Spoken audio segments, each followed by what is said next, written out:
Welcome to Convert and Conceal. And today I'm going to talk about the business of Caitlin Clark versus the wishes, the praying, and the manifestation from WNBA players, the organic fans of women's basketball, and the former coaches and current players and the current coaches of women's basketball. So, if you don't know, Caitlin Clark was not put on the Olympic basketball teams for the women list. She was not selected to play from the committee, and of course, the Caitlin Clark fans are highly upset about that. They feel as though it was a snub, and that she should be on that list. And on the business aspect, a lot of people think it was just the most idiotic, stupidest, dumb thing that they've done is snubbing her off that list. And marketing wise, it's just pretty much a disaster because we already know her jersey is going to sell out. People will get up in the middle of the night to watch the games because there is going to be a time difference, and they do play at odd hours where most people are working or sleeping. But since it's in Paris, yeah, we're going to be sleeping because I know it's like an 8 hour difference. Someone in the comments, you can correct me. About the time difference between Paris and United States of America. So, of course, the fans are mad because, they think she's one of the greatest players they ever seen. And from the business standpoint, a lot of money is being lost by snubbing her. And that's not even the focal point of this particular video. My focal point is upon the fans and the players and the coaches that wished that the WNBA and women's basketball would get more exposure. That's the issue that I'm having with this side of the coin, because they put it in the air. They put out those intentions that they wanted more exposure, that they wanted more people to have eyes on the sport. But this is the big but they did not detail how they wanted that exposure to come. Do you see what I'm saying?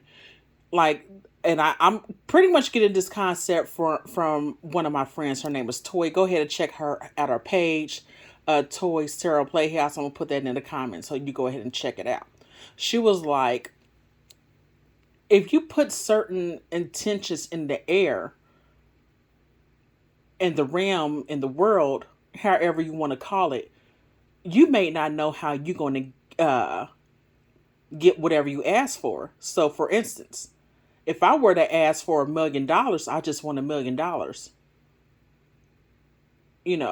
And I'm not putting a particular intention on how I want that money. It could come in any form. It's not, maybe, I just may be walking outside and it's a bag out there and I check it. It got $1 million in there. Maybe I got to work for it. Maybe I need to go back to school and get a certain degree. And that's the way I'm going to make those millions. Maybe I need to marry a certain man. You know, maybe I need to just do this one time illegal thing to get my money, even though it's a higher risk of me being in prison. So with that, so keep that on your mind, that when these WNBA players and the fans, they ask for more attention, more viewership of the league of a women's sports, they got it in the package of Caitlin Clark. And they're not accepting that, even though they put that in the air for over 27 years, you know, you know, and they got it in this package of this young white woman that's coming from Iowa.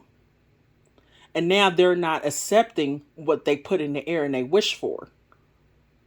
You got a group collective that are putting this intention in the air, and now they're not accepting it. And now you see what's happening is all the media drama. Is it intentional? A little bit of the media drama? A little bit, yes. Yes. But You know what? If you're one of those people that prayed for women's basketball to be bigger, you're going to have to accept it, and you're going to have to accept Caitlin Clark because she's part of the package that you asked for.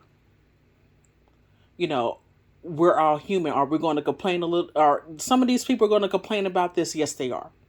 Are they allowed to complain? Yes, because you cannot control what other humans do. But if you did not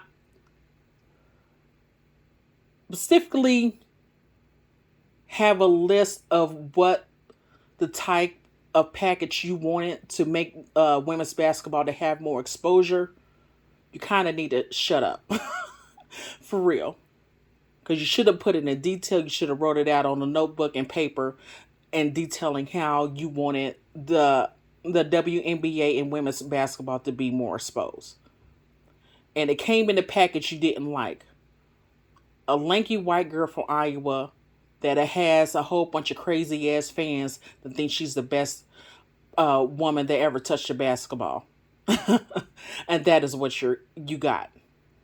So, and I would say if you're a fan of women's basketball and you hate the package that she's in, you can always support other players and you also become a fanatical about that person. You know, that's the solution to that. You need to become just as fanatical as the Caitlin Clark fans are towards another WNBA player to bring that exposure. You know what I'm saying? Because a lot of y'all do not post these women's on your social media pages. And also the players, y'all do not post enough for yourselves within engaging in basketball or any activities. You don't really go out to the community like that, expose yourselves to um, the youth and even, high schoolers about women's basketball. Because I've noticed that they're more receptive to watching women's sports over, of course, adults, especially adult males. And women watching sports, listen, we know a good number of women do not watch sports. So,